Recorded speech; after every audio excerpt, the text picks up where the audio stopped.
ते पिकं आपण इंट्रोड्यूस करू शकतो, जे की भारतात सध्या नाहीये, पण ज्या पिकाला आंतरराष्ट्रीय बाजारामध्ये डिमांड आहे.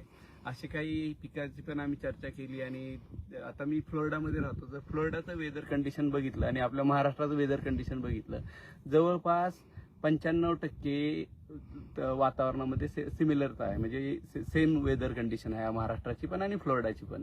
म्हणून फ्लोरिडामध्ये ज्या गोष्टी उगवल्या जाऊ शकतात, की घेतल्या जाऊ शकतात पिकाबाबतीत, त्या सगळ्या गोष्टी आपण महाराष्ट्रात देखील घेऊ शकतो. त्या विषयावर आम्ही भरपूर सारं डिस्कशन करत आहोत, व्यवस्थित प्लॅन बनवत आहोत. आणि खरोखरच मला दोघांचं, यंग आमदार आहेत, आपलं नवीन तरुण व्यक्तिमत्व आहे दोन्ही पण.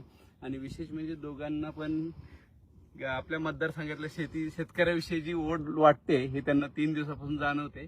मी प्रयत्न करत आहे, जे काही मला थोडंफार जे काही नॉलेज आहे, काही एक्सपिरियन्स आहे, ते मी त्यांच्याबरोबर शेअर करत आहे.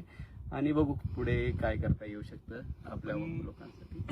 आपण डॉक्टर साहेबांना विनंती केली आहे की आपल्या विठ्ठल सहकारी साखर कारखान्यावर असलेल्या कृषी महाविद्यालयाला मान्यता मिळेल आणि त्या कृषी महाविद्यालयामध्ये यांच्या कंपनीबरोबर आपण एक जॉईंट व्हेंचरमध्ये अग्रीमेंट करतोय आणि ज्या माध्यमातून ह्या अमेरिकेत असलेल्या शेतीचा, ज्ञानाचा त्या ठिकाणी आपल्या कृषी महाविद्यालयातून आपल्या भागातल्या शेतकऱ्याला त्याचा फायदा होईल.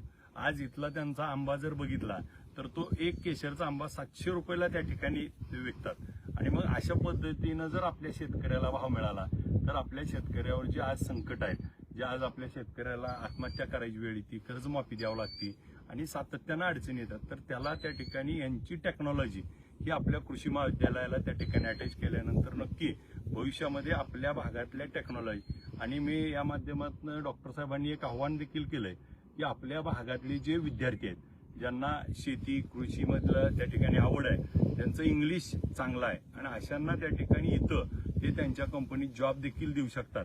आणि मग त्याच्यासाठी आपल्याला त्यांच्या ज्या काही टर्म्स कंडिशन आहेत, त्याच्यासाठी नियम अटी सगळ्या पूर्ण करून आपली मुलं देखील या ठिकाणी येतील, इथं शिकतील आणि ती परत आपल्या मायदेशी परतून या शेतीला त्या ठिकाणी चांगले दिवस येतील. माझा शेतकरी सुखी तर त्या ठिकाणी जग सुखी. आज त्या ठिकाणी वाढदिवस आहे आणि वाढदिवस कुठं साजरा करायचा तर शेतकऱ्याचा पोरगा म्हणून शेताच्या बांधावरती जाऊन, मग अमेरिकेच्या शेतीवर असेल आणि विशेषतः ऊसाच्या शेताच्या बांधावर जाऊन ऊसाच्या फडातून त्या ठिकाणी आपल्याशी बोला येतोय. आपण खूप जण मला फोन करताय, परंतु माझा फोन डायव्हर्ट आहे, इकडं फोन घेता येत नाही. आता रात्रीचे तिथं 12:30-1 वाजल्यात आणि इथं 3 वाजल्यात, त्यामुळे टाइम डिफरन्स असल्यामुळं मी आपले सर्वांचे फोन येत आहेत. नम्रपणे आपल्या सगळ्याच्या शुभेच्छा स्वीकारतो. आपल्या सगळ्याचं प्रेम असंच त्या ठिकाणी आपला आशीर्वाद, पंढरीचा पांडुरंग आणि असे मित्र ग्रुप त्या ठिकाणी जुटत राहू. आपल्या सगळ्याच्या शुभेच्छा नम्रपणे स्वीकारतो आणि आल्यानंतर